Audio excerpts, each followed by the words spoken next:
About 2 years ago, I hatched a plan to play every Dark Souls game before Elden Ring came out. Not exactly original, but it did feel like a calling. I realized that, while I'd always enjoyed the works of From Software, I still had so much to gain from them. I had played one-off titles that were masterpieces in their own respect, but still they're like offshoots of Dark Souls. It's the franchise that really carries the torch of the FromSoft formula and represents their core creative values.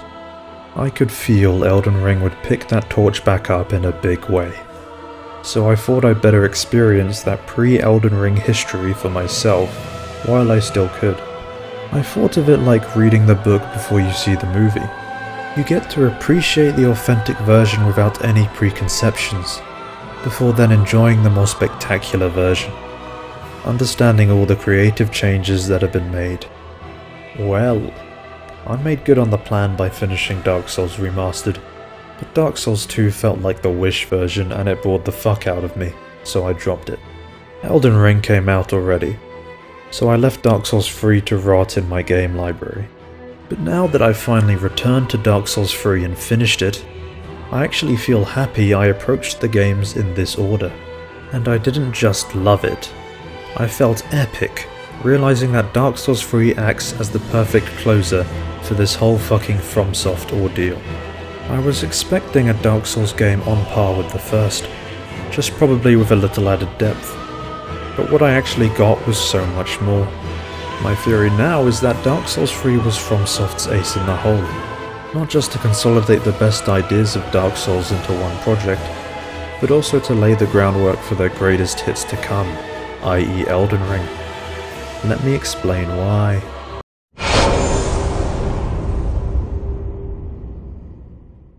As for our first reason, somehow I believe Dark Souls 3 is the most squarely challenging Dark Souls game. This is less off-putting than it sounds, trust. I say squarely because it actually forgoes a lot of the more diabolical difficulty found in Dark Souls. I'm talking deadly environments, player limitations, or weird shit like invisible enemies.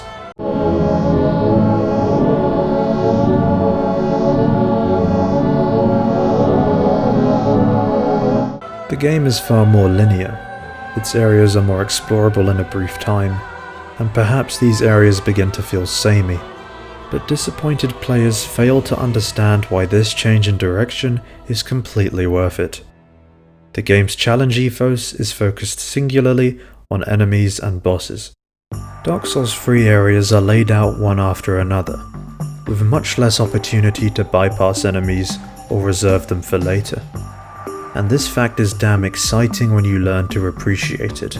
The enemies of Dark Souls 3 are largely not options for you to weigh the pros and cons of fighting. They are designed like they want to fuck you up. They are a wall in the player's way, and you've got to employ skills you didn't know you had to break through. There are no shortcuts in this process, because there are usually no alternative areas the player can retreat to get levels or get good. There's a certain beauty in the knowledge the only way you can beat the system here is by facing the thing that's troubling you head on. You are actually forced to play stubborn, followed by the inevitable feeling of satisfaction when you finally win. This is why the feeling of being stuck in this game works in its favour. The motherfuckers that inhabit said area get more spotlight. For me, this doesn't suggest the developers dropped the ball in terms of player opportunity or something. It suggests they were so confident in every component of the world they had created that they were just like, fuck it. Let's funnel the player through every part of this thing like it's a rapey car wash. Sounds like a good meme. This goes for bosses as well. Because players will largely fight them in the same order, they feel like supervillains of their own respective anime arcs, always posing just the right amount of challenge at that stage of your journey to push you to greater heights.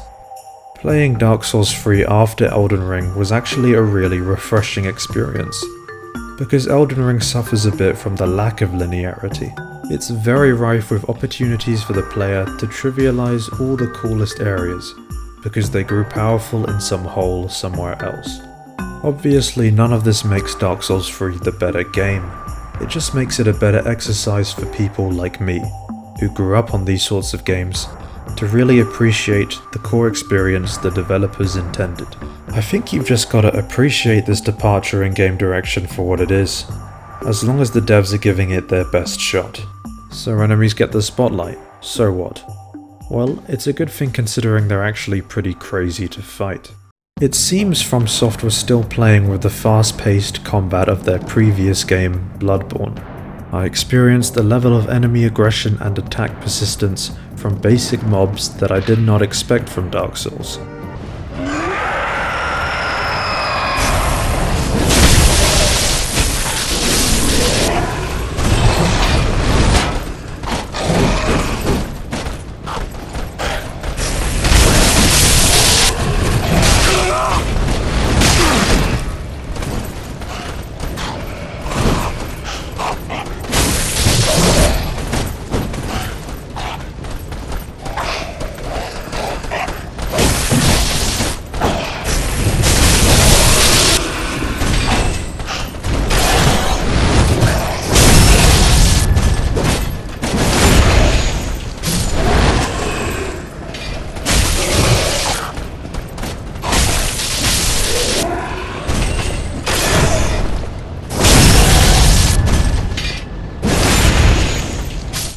And the ferocity of some of these bosses is honestly pretty fucked up.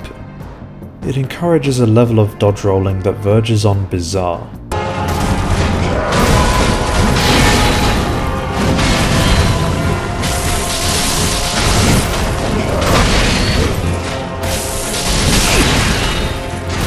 The enemies and bosses of Dark Souls 1, by contrast, remained quite reasonable in how they moved, and were generally reserved in their attack behaviour, even if they still channeled epic and vicious fantasy.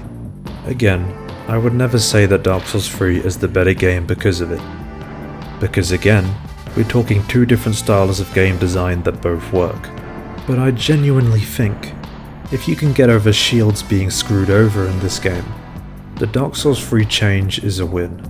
It's a bit like comparing the Star Wars prequels to the original trilogy. The new scenes get to be juiced up with more money, resources and industry experience, so superficially they overshadow the old scenes and set a new standard for the franchise. Disappointed fans respond by arguing that the old style will always be better, because its ruggedness makes it more poignant, timeless and thematically accurate. There is truth to this backlash, but the ultimate truth is that the increased production quality of the new thing comes with some massive payoffs and awesome moments. The only hiccup of this analogy is that Dark Souls 3 is better in this way than the prequels. While Dark Souls 1 and 2 managed to tell touching stories through humble gameplay, Dark Souls 3 manages to tell a bigger version of their stories through hectic as fuck gameplay. This is because there is thematic groundwork that justifies why Dark Souls 3 enemies get to be more charged up. More of them are beings that have stood the test of time in the Dark Souls universe. I place my trust in From by firmly believing that this dynamic is actually genius. Dark Souls 3 entities are more powerful because they're nearing the finish line. All the power of previous eras is clumping together at the end of time, and the decay of the world has eroded away all of the midness. It just makes sense intuitively that those who remain should be powerful as fuck, by virtue of their resilience, greed or enigma. This idea is actually the whole point of many of the enemies in this game, and it shows in everything about them, including the gameplay. This juiced version of Dark Souls gameplay is what we like to see. Dark Souls 3 enemies just straight up don't give a fuck, and because you always fight them at the right time, the adrenaline of combat feels maximized. To put it simply, they attack more with higher quality moves to boot.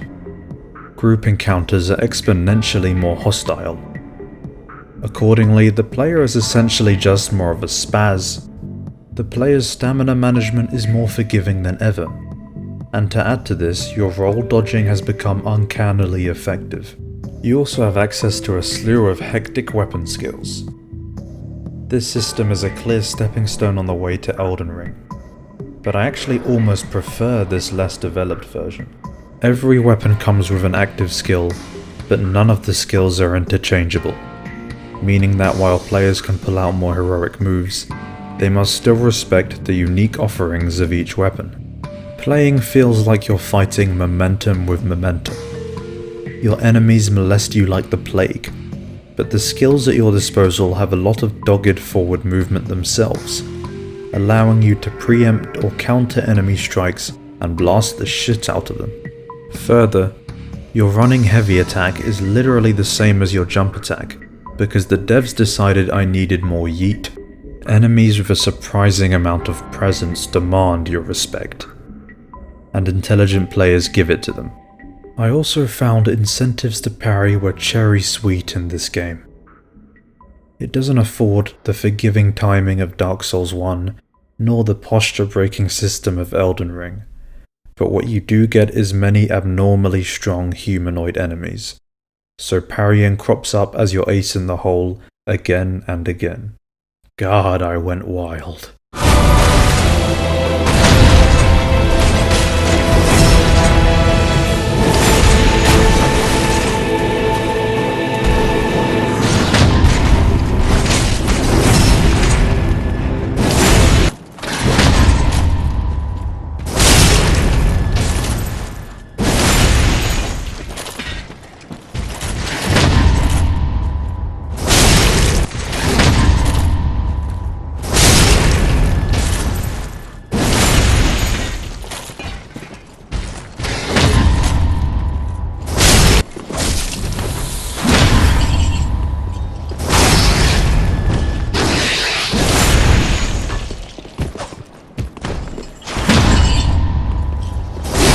I recall the famous saying, penned by the man himself, John Dark Soul.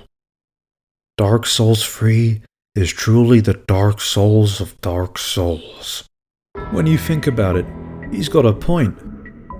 Combat challenge is core to the lovable Dark Souls stereotype, and Dark Souls 3 pushes this aspect in an explosive way. It's precisely because it finds itself as a stepping stone in the FromSoft timeline. The game was made just in time for FromSoft to install spicy intensity levels, but too early for them to install breaks, like the escape routes and accessibility measures of Elden Ring. Imagine imitating the combat intensity of a game in which the player literally needs to use shotguns to counter the enemy before taking away the fucking shotguns. This is what Bloodborne to Dark Souls 3 feels like. Even though it is a gross simplification, it's the illustration for why this game is uniquely hard that my brain keeps coming back to. I suggested before that player power has been raised alongside enemy power, but really all this means is that you have more to think about when you fight in this game, and less time to do it. Skill required ahead. Dark Souls 3 is fucking hard, and it's the no-holds-barred bosses that really push it over the edge into blood feud territory. Especially considering the hectic fucking DLC. This is the kind of video game that needs to be crushed to be beaten. Bosses give you no mercy until the moment of their euphoric demise. At least once you get past the easier or gimmicky bosses, those that remain feel like their own respective mountains to climb. Mountains as scenic as they are tall. They surprise you, with epic powers that completely shift the dynamic of the fight, tricky mobility, and the sheer scale of their explosive signature attacks. They set a decisive standard for the spectacle and fight scale that FromSoft is capable of in recent times. As I've realized, without them, signature Elden Ring bosses like Melania or Malekith would not be possible. It's a progression that fits so well with the romantic fantasy of the Dark Souls universe, that it feels like a change the franchise was gearing up to all along. It's this element of difficulty cross-stitching that compels you to respect and linger on the subtle beauties of the game experience. The gameplay of Dark Souls 3 is potent, provocative, and feels truly transcendent when it hits the right notes.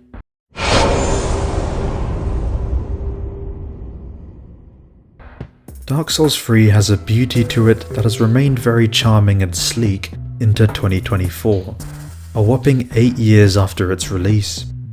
Despite the poor anti-aliasing, there is a kind of aesthetic grandeur to all Dark Souls games.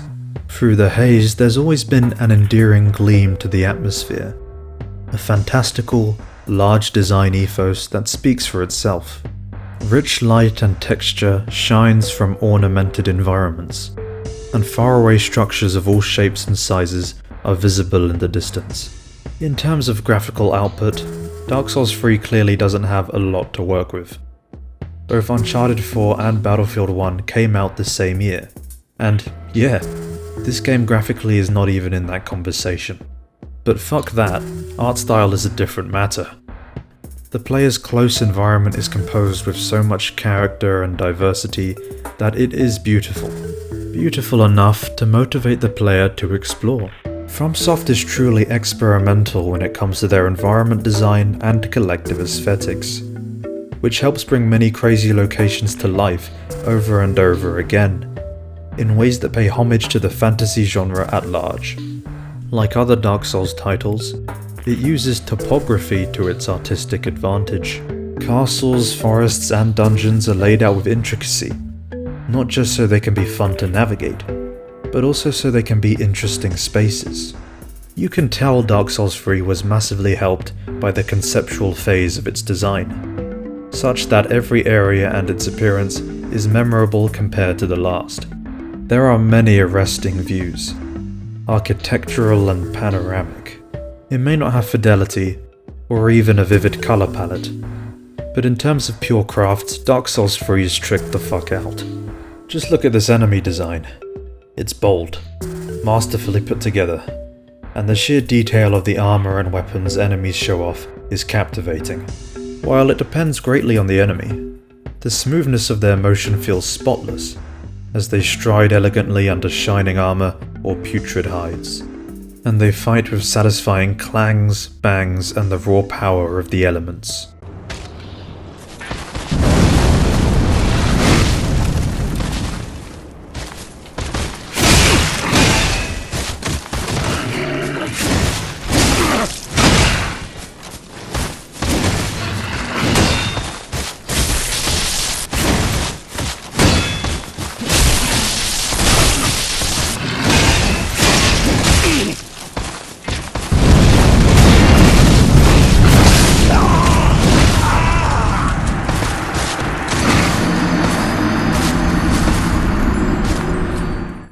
Whether they throw fucking pots at you or infuse their weapons with holy light.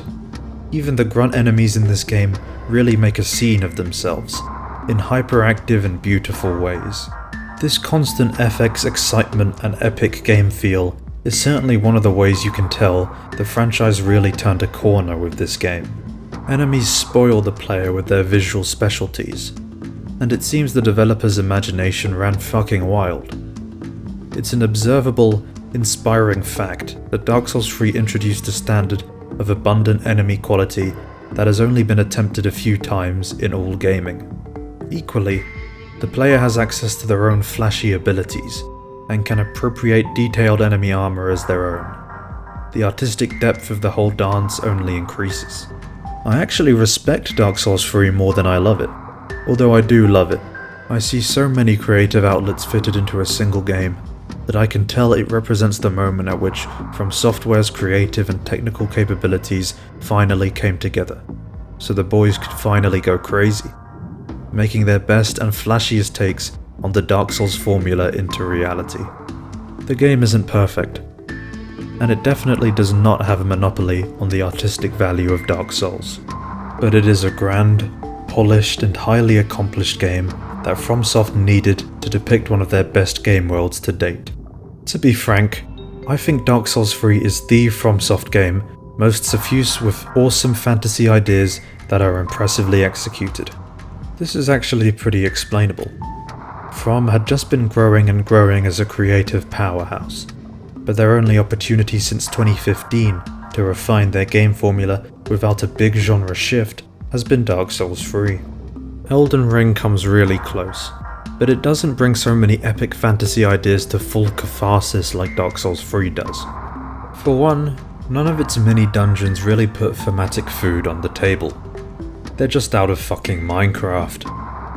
DS3 does have a major DLC advantage over it though, so maybe when Shadow of the Erdtree drops, my thoughts will change.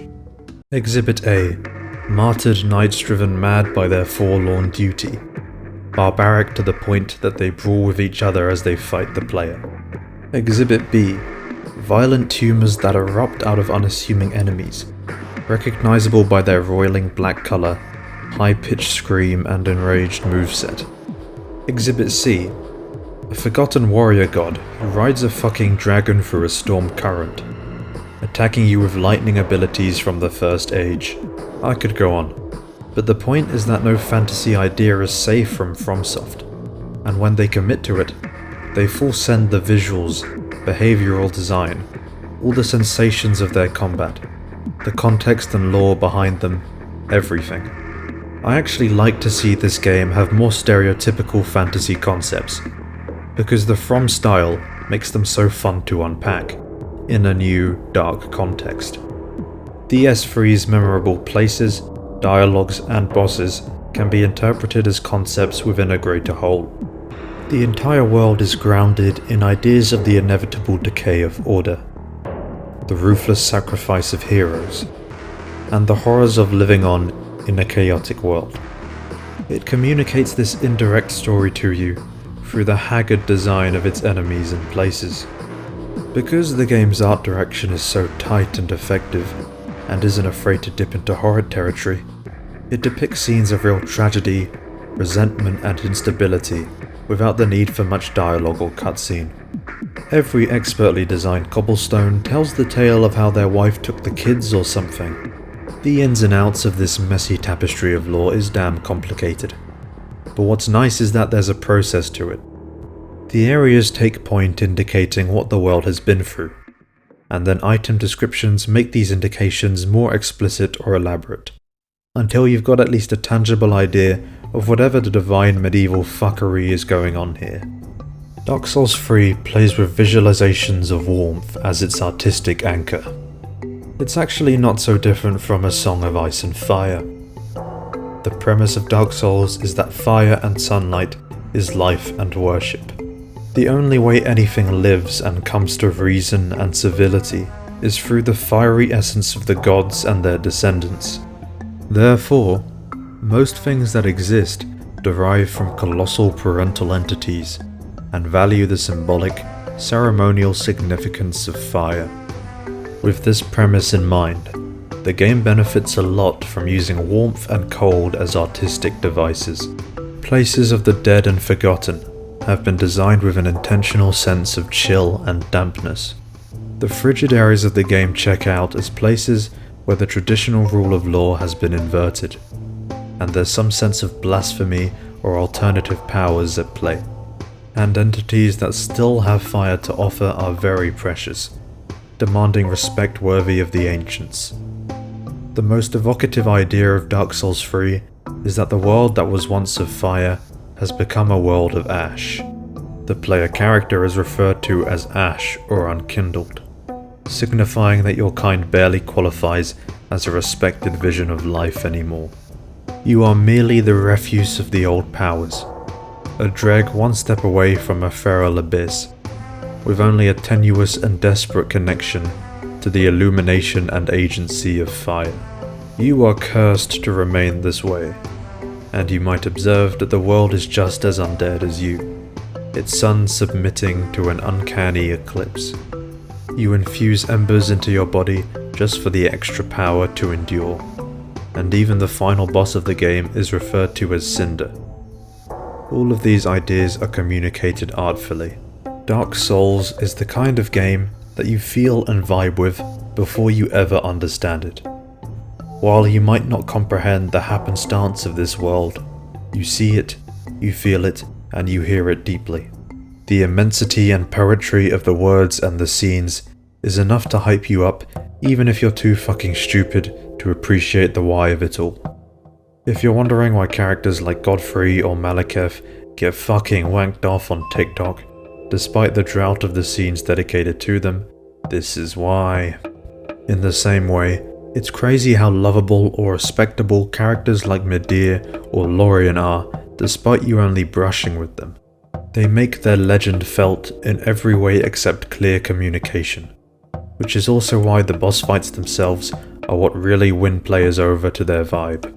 Besides visual effects and massive modelling, DS3's sense of legend is also buff thanks to the sick fuck soundtrack, that I reckon is also a series best. Check this shit out.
Dark Souls 3 is quite literally an accumulative sequel. Cyclicism is the most basic tenet of Dark Souls. The player is cursed to keep coming back as an undead. Enemies live in an eternal haze, stuck in their sense of what they once were. And the primordial fire keeps getting relinked to restart civilization and evade darkness. Dark Souls 3 captures one such cycle of civilization that is the most desperate and final, but also the most reminiscent.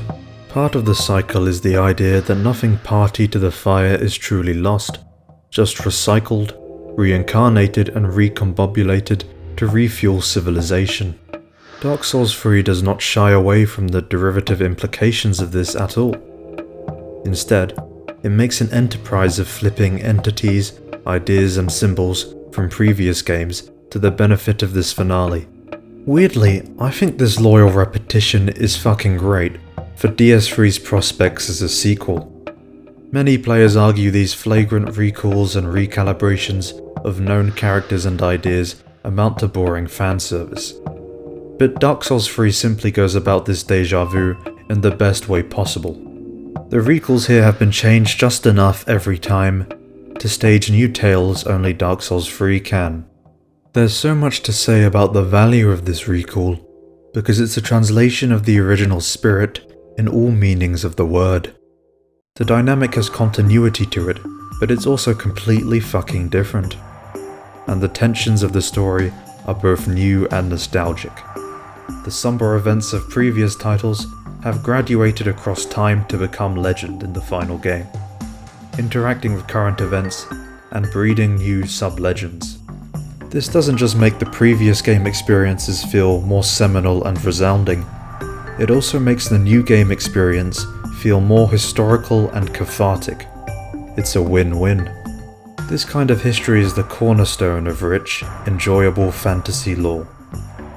The extra cool thing about it is that it feels far off and spotty like a mythos should, yet it can be experienced firsthand by playing the other games. Many franchises establish sensational foundational myths and background heroes without ever having the opportunity to flesh out these entities on their own terms. Dark Souls 3 has done it in spades, which is why veteran players can have such a rich relationship with the game, in my opinion. I feel like this should be the ultimate hope of all sequels. doing right by previous games by amplifying the connectivity and odyssey of the franchise at large. So, a word to Dark Souls 3 skeptics. You should not only give the game slack for its backwards perspective, but praise it to high hell. It's an exceptional use of lineage as a narrative device. The cycle thing might seem stupid and kind of exhausting to those unfamiliar with it, but it's not random or lazy. The inability of this world to move on is key to the tragedy of Dark Souls, and DS3 is the crowning jewel of this idea. Nostalgia without all the shit parts. Even moments of recall that are lazy as fuck, bold-faced references to previous geezers are still cool thanks to this super nostalgia. And I don't even care what anybody says, Patches is the GOAT. Venerable things are worth venerating, and Dark Souls is fucking venerable, so its finale gets to self-appreciate a little bit. Let's talk about reification. There are also many instances where DS3 Recall turns ideas from previous titles that were shallow or ill-defined into concrete, best versions of themselves. It doesn't just accumulate or mythologize these components, but actively improves or perfects them. What could be better for a sequel than to finish unfinished business? It holds almost nothing back, giving your opponent a sense of elementally charged power that befits a legend rather than just suggesting he was once a legend or some shit, so you can properly see and feel the thing for the first time. And in a truly ironic twist, DS3's final boss does a better job showing off the sadness and power of Gwyn than Gwyn himself way back when. Just another reason why the Soul of Cinder is fucking sick.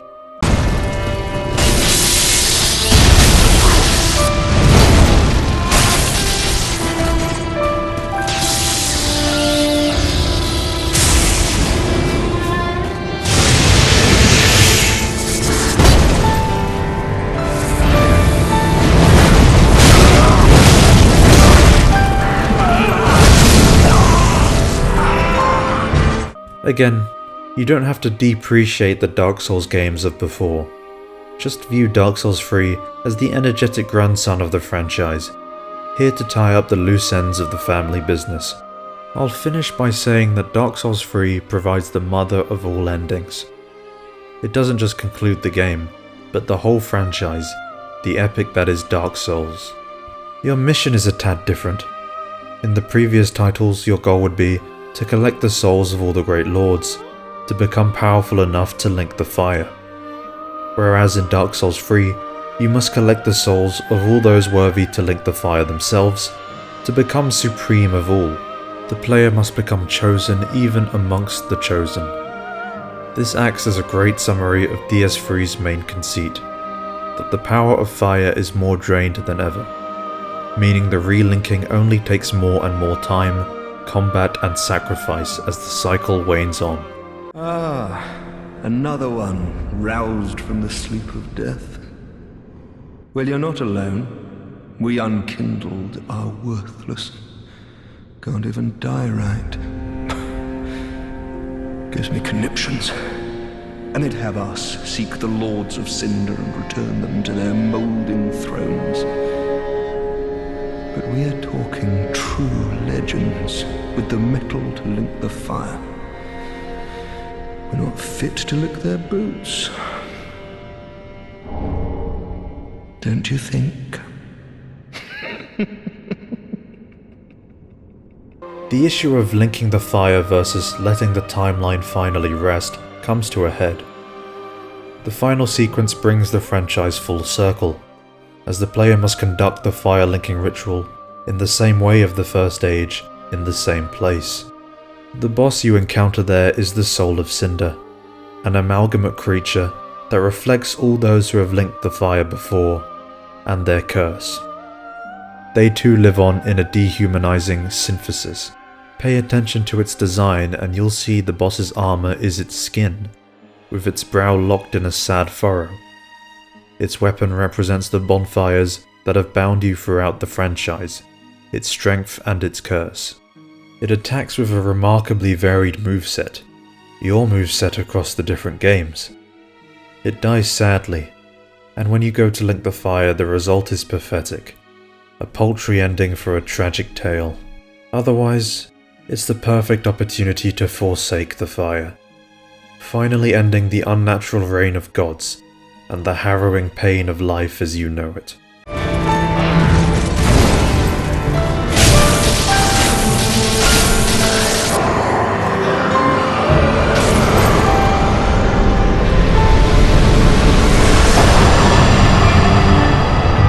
That might be the end of an epic, but don't forget the end of an epic. A lot happens in the Ringed City DLC. Through vague means, the player travels to the end of the world, a literal dump of all the dead civilizations the verse has had to offer, inhabited by only the most resilient motherfuckers out there, champions and trash all at once. Beyond the dump is an ancient city which guards the last, special great soul, the shared soul of humanity, the Dark Soul. The place takes the combination of new and old to its extremes. As it's filled with the purest remnants of the First Age, it also finally reveals the nature of the Dark Soul and its human, ungodly followers. Many of us are by the fire, forsaken. I speak of thine kind and mine. Behold this city. We are kindred, but like two eyes which gaze upon the other. Fear not the dark, my friend, and let the feast begin. I shall partake. I shall partake.